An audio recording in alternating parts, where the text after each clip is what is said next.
Good Morning Night Vale is brought to you by The Disappearances of Lydia Fontaine, a new independently produced and crowdfunded 10-episode original audio drama. Set in a deceptively familiar world of electronic surveillance and machine-mediated communication, The Disappearances of Lydia Fontaine follows Lydia Ryan and her friends, lovelorn Ethan and wannabe internet sensation Dee, as they struggle to unravel the mystery of her mother's disappearance. Escape the sinister Fontaine family, and survive the feud over her grandfather's supernatural legacy. It weaves bitter family drama and high-stakes intrigue with fantasy and cyberpunk elements to create a surreal mystery about secrets and grudges, old books, big data, and the promise of infinite knowledge. And do not forget the talking birds. It's a full-cast production with original music and a bespoke soundscape presented through a series of found-footage-style surveillance recordings. And it's important to note, this show was made entirely without generative AI. Even the computers are voiced by human actors. Episodes are free, and you can start listening right now with the Season 1 finale due to come out on August 16th. For more information, go to lydiadisappears.com. and find The Disappearances of Lydia Fontaine wherever you get your podcasts and start listening from the beginning. Insurance isn't one size fits all, and shopping for it shouldn't feel like squeezing into something that just doesn't fit. That's why drivers have enjoyed Progressive's Name Your Price tool for years. With the Name Your Price tool, you tell them what you want to pay, and they show you options that fit your budget. Enough hunting for discounts, trying to calculate rates, and tinkering with coverages. Maybe you're picking out your very first policy, or maybe you're just looking for something that works better for you and your family. Either way, they make it simple to see your options. No guesswork, no surprises. Ready to see how easy and fun shopping for car insurance can be? Visit Progressive.com and give the Name Your Price tool a try. Take the stress out of shopping and find coverage that fits your life, on your terms. Progressive Casualty Insurance Company and Affiliates. Price and coverage match limited by state law.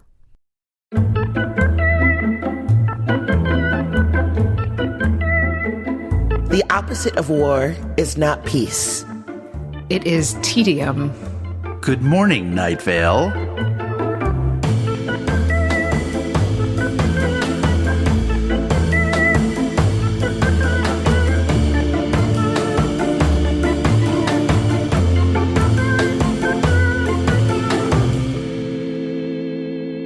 Hello. You know, Hal here. Hey, it's Meg. You know. Hi, it's Symphony, and you already know what we're doing, who we are, but I'm going to tell you once again, we are cast members of the hip popular podcast, Welcome to Night Vale, and we're here to talk to you about each and every episode.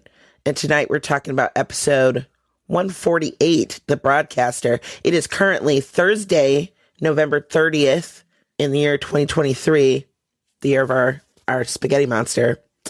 Woo, it's a wild time. Crazy. Baby. And currently it is 7:58 Central Time. PM. Yes. Nighttime is the right time. Yes. It's dark out. That's right. No jail time handed down yet, so don't spoil it for us. Here's the original episode description of The Broadcaster. There is peace in our time. Let's talk about it. Leonard Burton. Man, you know, James, he has a podcast of his own where people would write monologues for him. Bree wrote a bunch. He and Bree have collaborated quite a bit.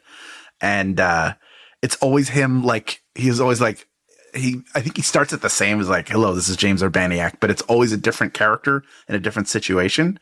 And I used to call it acting school listening to it because he's so like devoted to the craft of acting. Yeah. And to have conversations with him, if you want to talk to him about acting and specifically theater in New York, he is like, you could go for hours and hours.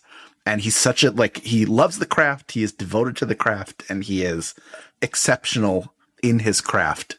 So listening to him work then was really a joy.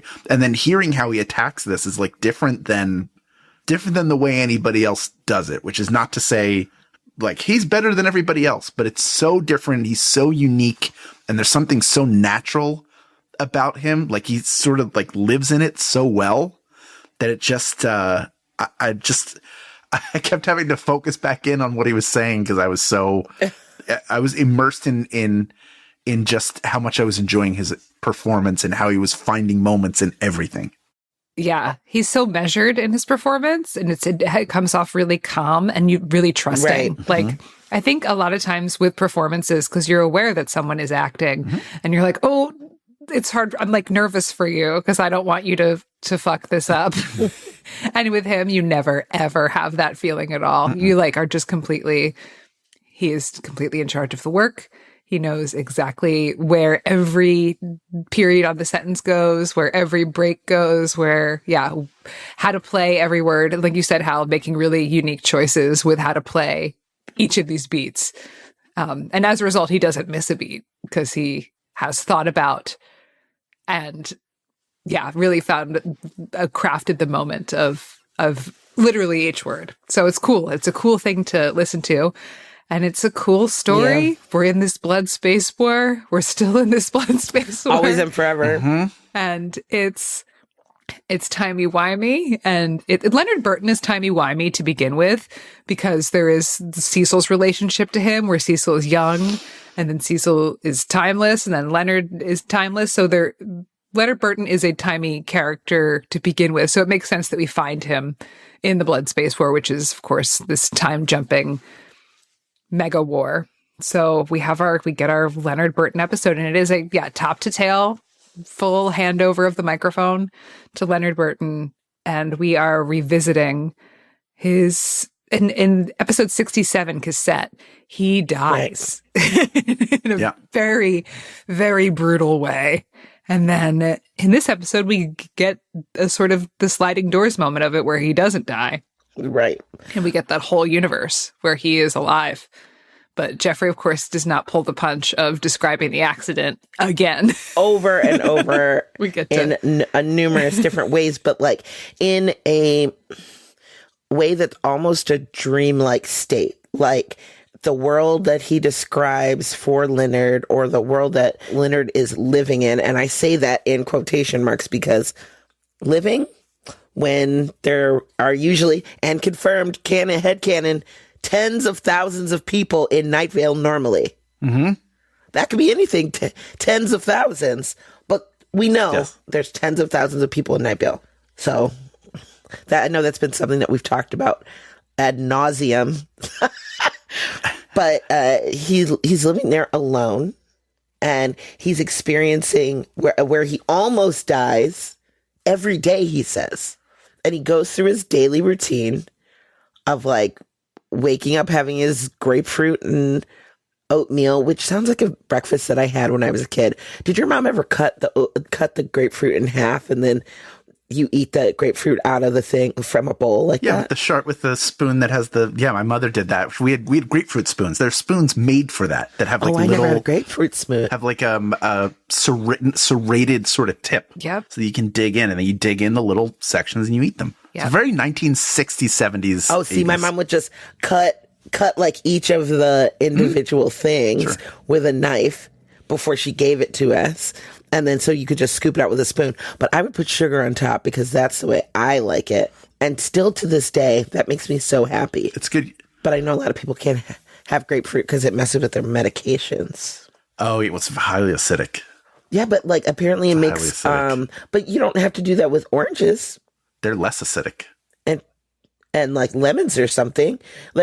I've heard more about grapefruit. Maybe someone corrects me if I'm wrong. Science person to the rescue. I've heard that from a number of people that they can't have grapefruit specifically.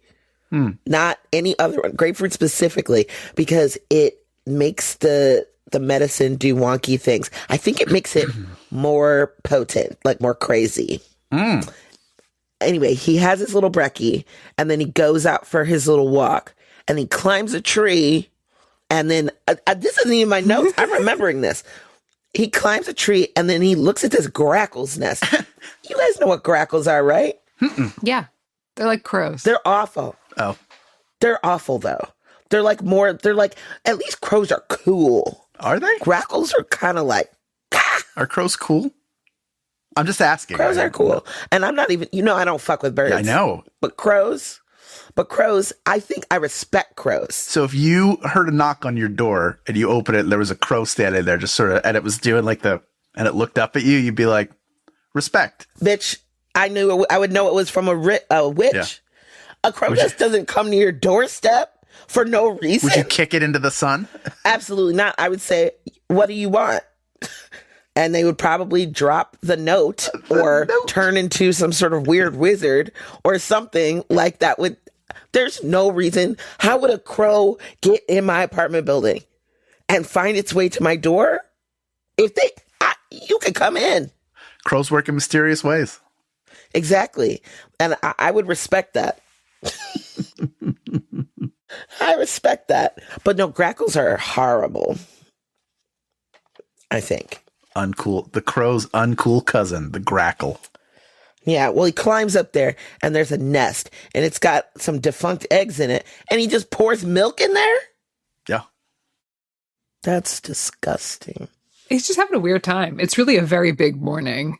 But I feel like it's like a little... Well, after drinking, it's just like the leftover milk. He poured it in there. Because he can't have too much milk because of the dairy does not agree with him. If he's drinking dairy, he could do oat milk. That's what I do. I love cereal. Or Lactaid. Lactaid's so good. Yeah, I've had Lactaid too. Lactaid milk is pretty good. Better than regular milk. Better than regular milk, I'm telling you. To people, to us, everybody out there, not you specifically. If oat milk works for you, Big dairy. Great. But yeah, I mean, Lactaid is where it's at. You can find all sorts of lactose-free milks now. Do you know what else Lactaid makes? Ice cream. Ice cream. Mm-hmm. And I got their vanilla ice cream is delicious. It's good. I wish they would make other flavors or it was more available because my Mariano's only has the vanilla and they usually only have 3. Don't go to you got to go to a bigger chain. You got to go to Kroger because they'll have like cookies. It is a Kroger chain. It is? It's a Kroger's. Mariano's is a Kroger's? It has Kroger products. But is it like a little neighborhood shop? Or is it a big old supermarket? No. It's a big old supermarket chain. They got a bar in there. Try another one. Try Walmart or Target or something. I don't go to Walmart. But they have cookies and cream, which Jennifer loves. I would if there is Lactaid in ice cream in our freezer right now, which is very often the case, it would be cookies and cream. They have a decent mint chocolate chip too. You can always compound yourself though too. Just get yourself the vanilla. Yeah. Plug in that KitchenAid stand mixer, toss in some Oreos, toss in that vanilla, let it rock, and then put it back in the container, and then put it in your body. I also just have an ice cream maker, which I used for this holiday, this most recent holiday. I made a maple bourbon ice cream, but I made it with plant whipping cream and oat milk, and it was delicious, and it was amazing because I went to a vegan Thanksgiving. Oh. It was on purpose? Or was it like you got there and they're like, we all have dietary restrictions? And then you're I knew from the jump what was going to happen. I just couldn't. I was like, yeah, okay, I'll go. And it was fine because the person who is vegan is very kind and didn't mind having non-vegan items there. So I made mac and cheese so that I could sit there and eat mac and cheese. But we had all sorts of other things that were vegan that tasted just fine. You must love those people. I do. Because I know I would be like, I would use the best excuse to not go somewhere, which is I have diarrhea. Because they will not ask you to come. Like, it's okay. You can still come over here. Nobody wants that in their home. That is a free, Uncle Hal has some advice for you, everybody. If you want to get out of a social event. Tell them you got diarrhea. And it's like down to the wire. You call, you say, oh, I'm so sorry. I was so excited to come, but I have diarrhea. And I'm like, we're climbing up the hill of the roller coaster right now. So that way, like, no one will question that. They won't say, where did you get it? They won't invite you over because they know just the trip, even if it's across the street, is precarious. That is your get out of jail free card. If it's down to the wirea. By the way, I can't record the second episode tonight. I have diarrhea. If it's down to the wirea, tell them you got diarrhea. A Johnson & Johnson product. Anywho, no, but I went, and you know what? Honestly, I didn't mind it because you know what I want for Thanksgiving? The sides only. I could give a crap about turkey. Yeah. I'll be real. It's fine. It's fine. I like stuffing and like mashed potatoes and, sides, macaroni and cheese and green beans and Yams. Yeah, yams and Brussels sprouts and stuff like that. So It was all good. It was all good. I'm not worried about it. Anywho, where was I even going with that? Oh, the eggs. Go ahead, Meg. I was just going to say, he pours the milk on the eggs, and then he starts to cross the street, and we sort of have the scene from Cassette played again, which I forgot in Cassette that the truck was driven by the man who is not tall and the man who is not short, and that there's the crates in the back of it. I totally forgot about that very important piece of the puzzle, is that it is. That is. Those people. That is just the Rashomon of Night Vale. Keep getting different points of view on it. But it's like Groundhog Day, though, because every day he says the same thing happens. Which is what's happening to Lee Marvin, which is interesting because these two storylines that are happening right now, the Lee Marvin's birthday, which is I think a 3-parter, and then the Blood Space War, which I think is a 5-parter, they're not in conjunction with one another. They are just sort of, Jeffrey wrote some, Joseph wrote some. I don't know if they spoke about like, let's have some themes crossover between these two, or if they just organically each started writing about really focusing the season on what time being weird does. Yeah. And these people who exist in a liminal space. Yeah, the timey-wiminess of this like liminal space of time. Yeah. Yeah. So I don't know if they were like, let's have a big theme for the year where we discuss this, or if this is just the lucky luck of the draw that these episodes are speaking to each other without them speaking about it. I was impacted personally by some of the things that he said, like the visions of death, like the thing that we just talked about. Like he was like, oh, I had this vision of like what my death would have been like and all this stuff. Have you ever had that?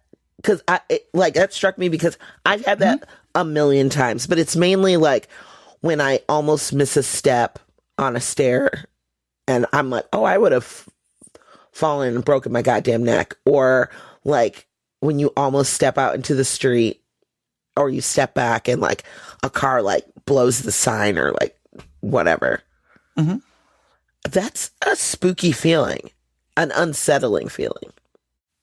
I'll have that when I go to sleep at night. Like before I go to sleep, there are times where I just go like, I could not wake up. This could be, and I start thinking like, if this is my last night on Earth, like how'd it go? Because we don't. We hopefully none of us know when we're gonna go. Right. And partially that's because nobody tells us, and partially because I'm hoping nobody is engineering their schedule. But that thought crosses my mind sometimes, and I just go like, did I live a good life? Did I get what I wanted? And then I don't wake up in the morning with that as a drive to do better. I'm just like, well, I got to get to work. I guess I'm going to shower. Oh my God, I was sore from last night. Just sore. And I woke up like 12 times. So it has no lasting effect, but the thoughts do dance through there every once in a while. Which is, that's like the reptile brain that we're wired with, is that like before we go to bed, we're like, we're about to be vulnerable for a little bit. I'm scared. What's a scary thought? But yeah, all the time I see my own death. And I see it of others too. That's the other thing. Like today, I came back from a run and I was like, let me check the mail. And I'm like, well, what if Joseph checks the mail when he gets back from a run? I'm like, what? I should check the mail. I'm going to check the mail. But if I do that, will it make Joseph die? because he goes to check the mail. That's like creeping into obsessive compulsive disorder a little bit. It is. But I instantly had the thought that was not a thought that should to be paid mind to. So you didn't fixate. Yeah. So yes. Good for you. Yeah. Well, I get that. I get nervous about this stuff. Our mailbox is across the street, Oh, yeah. You have to cross the street. You need to build a little bridge or a habit trail. A little pedestrian trail. Yeah. I just wanted to point out one of my favorite lines of this episode. It's actually not even it's just the phrase marshmallow of a grand marshal. Yeah. Yeah. Marshmallow of a grand marshal. I like that. Yeah. Great phrasing. I also liked when he was talking about the wind and walking naked and feeling atom upon atom upon atom. I'm like, there is nothing like, if you've never experienced that. Now look, I'm not trying to get anyone arrested. Okay. But feeling the wind on your skin as God intended, the spaghetti monster, I mean, intended, it's great. It's amazing. You know what else is amazing? Swimming in the ocean with no clothes on. Just saying. But not the Dead Sea. Because you'll float. I guess it's not a big deal. Have you ever been in the Dead Sea? Have you ever been there? It's too much. It seems like a lot of salt in your holes. It is a lot of, I mean, yeah, you got to wash off afterwards, but you're there floating. You can't have any cuts either. No, that will burn the crap out of you. That's correct. Literally. Good way to find out. Yeah. I bet it's fun to skinny dip. I don't think I ever have. If I had my own pool, I would do it. In a pool for sure. Yeah. But there's something, I don't know, primal about it. Well, for a while, like up until like, I want to say the 70s, public pools were like full on naked time. Really? What is this based on? They were gendered, and the men swim teams would just not wear clothes. That was their vibe. And up until like very recently, like, wow. Where's this information from? I think I listened to it on a podcast. Damn. But yeah, public pools were naked time up until like, I want to say the 70s. I don't know. I like That seems incorrect, but maybe so, I guess. It does, right? It does. But the podcast I listened to, I guess, was otherwise. I mean, there's nothing, what's wrong with that? It's a natural way of being. And especially if people felt more comfortable being segregated by gender or whatever, then. Well, I mean, if you're like swimming for speed, you want to be as aerodynamic as possible. So you don't want a couple of like sails kind of gibbeting around. You need to batten down the hatches. Yeah, you want to keep that buttoned up so that you go like same with like, everybody puts their hair under a cap. Yeah, you want to slick so it that back. You keep it. Yeah, you slick it back. You want to be like a torpedo. Torpedoes don't have dick and balls or boobies hanging off of them. Maybe they're thinking of it in the Grecian sort of style. I'm gonna look it up. Maybe, those must have been some wild swim meets.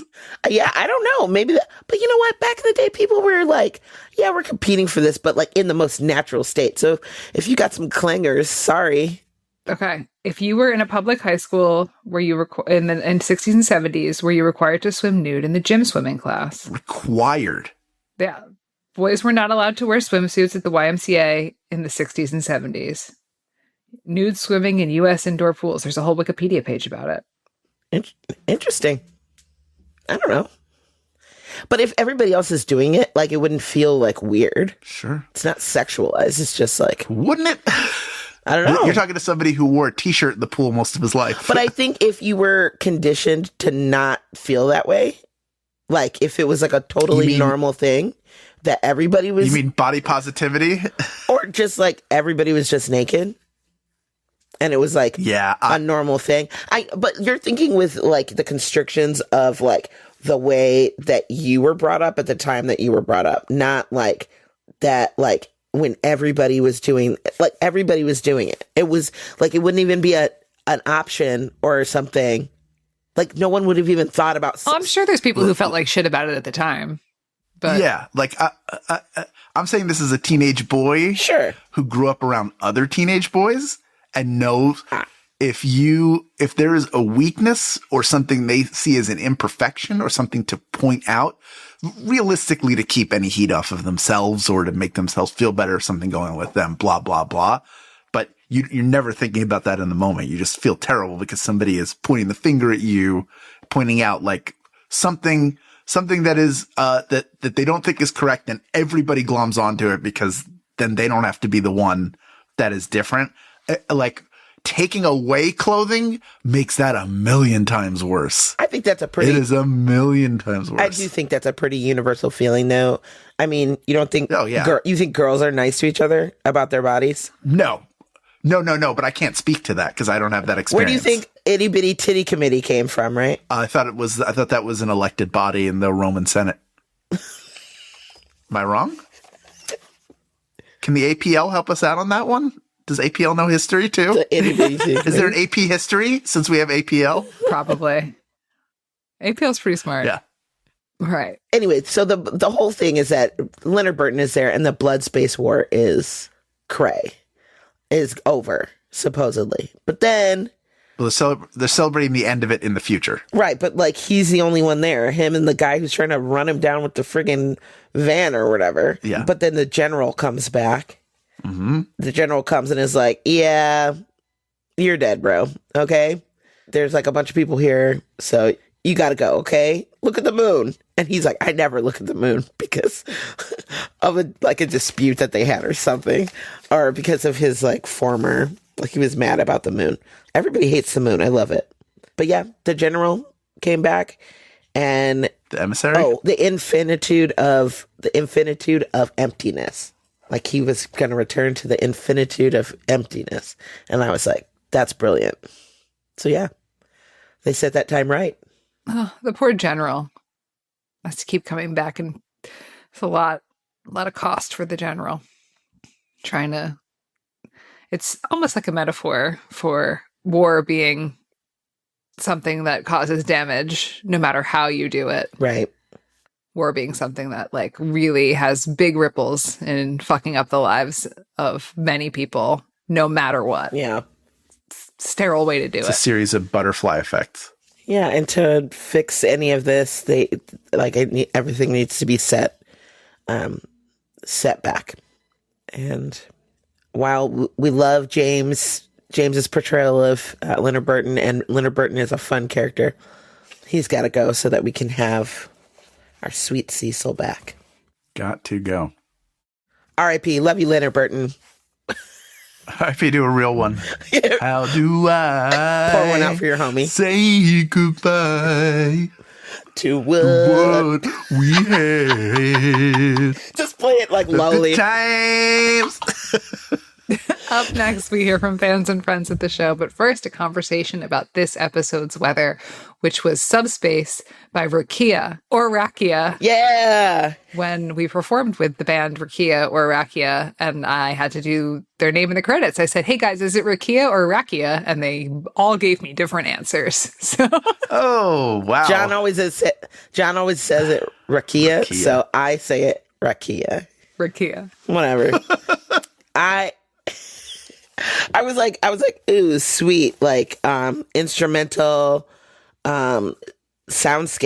That's what I wrote. And then I wrote, it sounded lonely, or like the soundtrack for a homestead or a Western prairie type movie, a la Brokeback Mountain.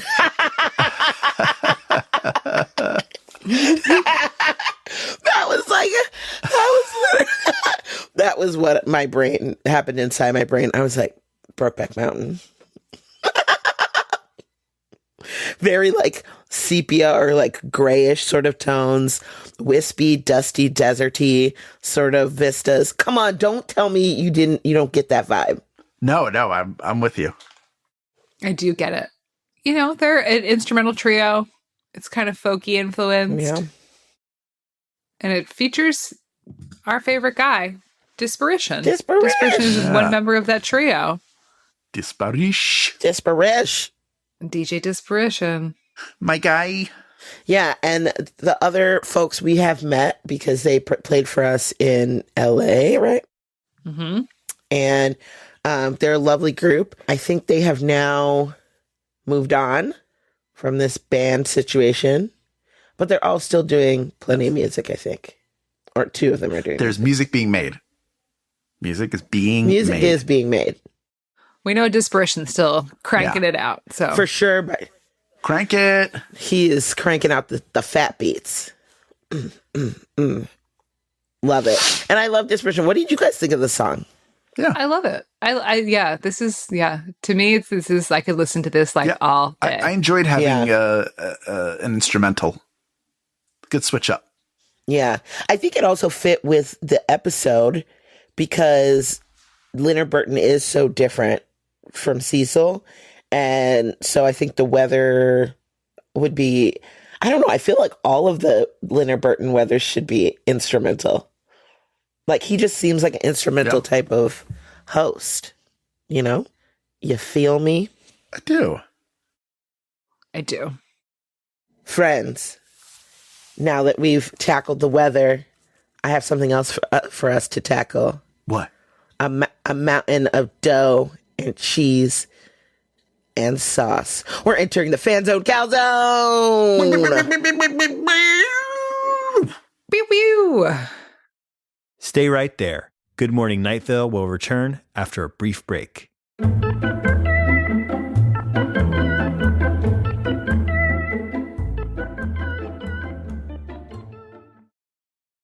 Lately, I've been all over the place. Between touring, dog sitting, and traveling, my routine has become non-existent. Now that my travel schedule has slowed down, I need to get back to eating real food and not just grabbing what I can when I can. And Factor is making that easier for me. Factor meals are ready in 2 minutes and require little to no prep and no cleanup. So even on the days when my schedule is completely out of whack, eating well is still achievable. Like today, I had 3 meetings and a client. By the time I was done, I was hungry and I just needed to eat. So I grabbed the Beurre Blanc filet mignon with Parmesan risotto and it was delicious. I was amazed at how tender it was and how flavorful the risotto was and saved me from having to pick something up quick. And in 2 minutes, I had something healthy, fresh, and delicious. So if you like fast, easy, and delicious meals, I think you would like Factor meals too. Let's eat real.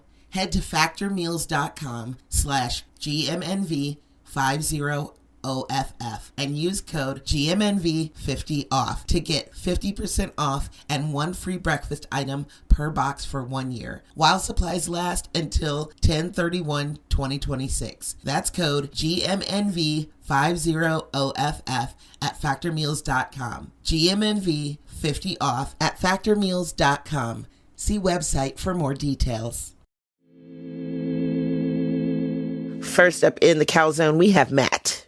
Matt writes, "Good morning, Tri-hosts. Hi. I don't know if it's too late to get this in before your conversation about 148. Nope, just on time. But there's a really clever Easter egg that I hope listeners recognized in this episode.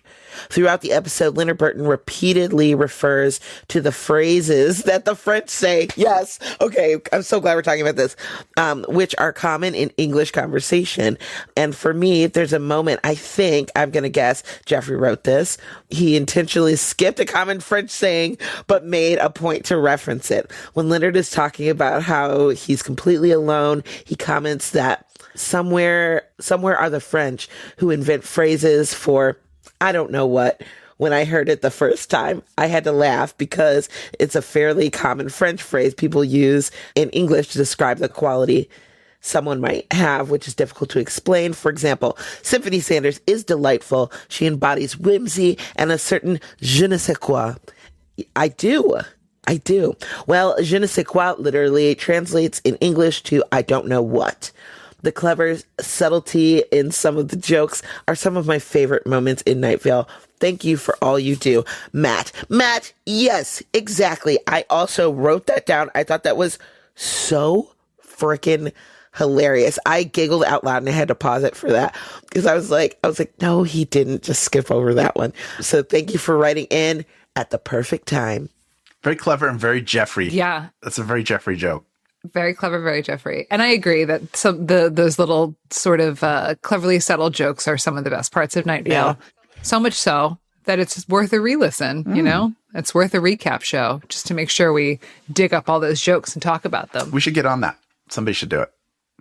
In the meantime, here is a letter from Julia, who writes, "Good morning, lovely tri-hosts. My name is Julia, she, her, and I hope this email arrives in time for episode 148, The Broadcaster. Lucky you. When I first started listening to Welcome to Night Vale, my app started playing the most recent episode at that time, which was 148. So I decided to just listen to it and then go back to the beginning.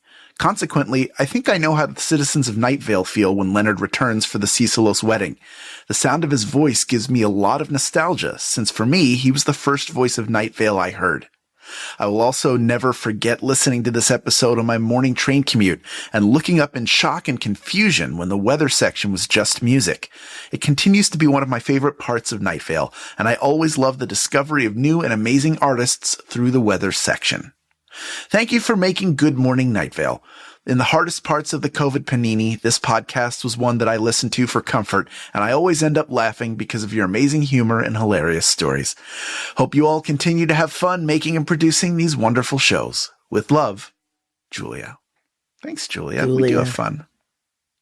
Julia, your first episode was one that's not voiced by Cecil. I love it. Yeah. There's like maybe 15 out of the 200 and 40 something episodes of the show that are not voiced by Cecil, and the luck of the draw, the first one you got. And what a great way to enter it in with this Leonard Burton.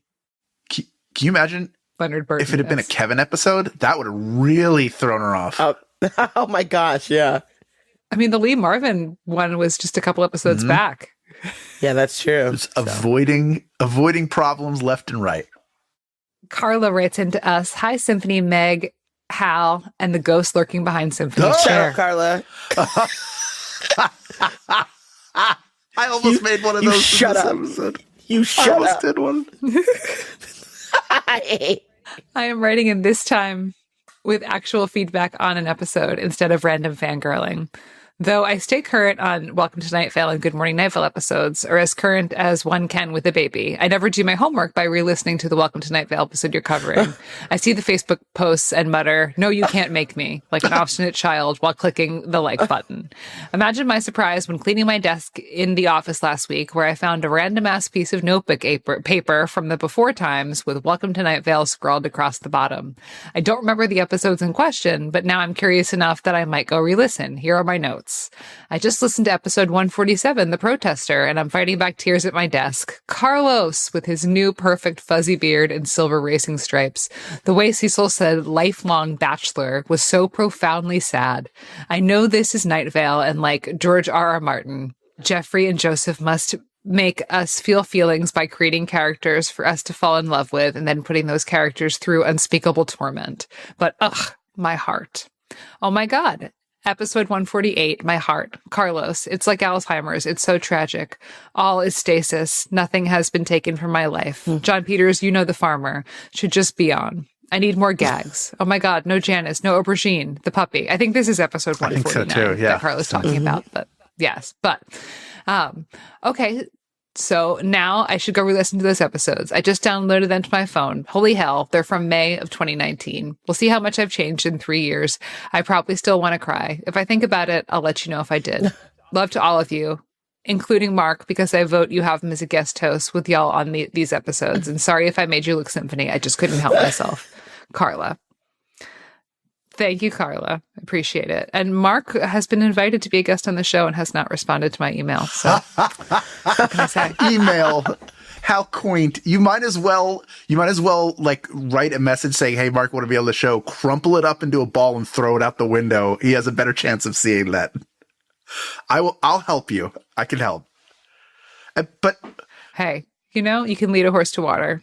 And you should. That's true. Why would I want to? I don't want to host a podcast with Mark.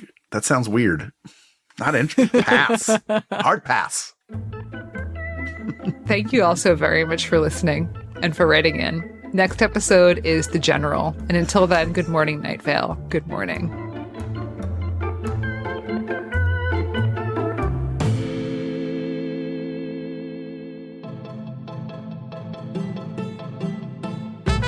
Good Morning Night Vale is a Night Vale Presents production. It is hosted by Symphony Sanders, Meg Bashwiner, and Hal Lublin. It is edited by Felicia Dominguez and mixed by Vincent Cacchione. It is produced by Meg Bashwiner. Theme music by Disparition.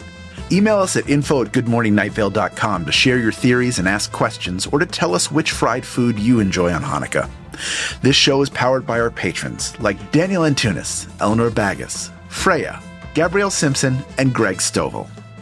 If you're interested in supporting this show in exchange for lots of fun, exclusive, insider, hypercool kid content, check us out at patreon.com/goodmorningnightVale. For more info on this show, go to goodmorningnightVale.com and follow us on Facebook and on Twitter at Night Vale Chat. Special thanks to Joella Knapp, Jeffrey Craner, and Joseph Fink. Calzone ingredient of the week is, as the French say, ingrédient calzone.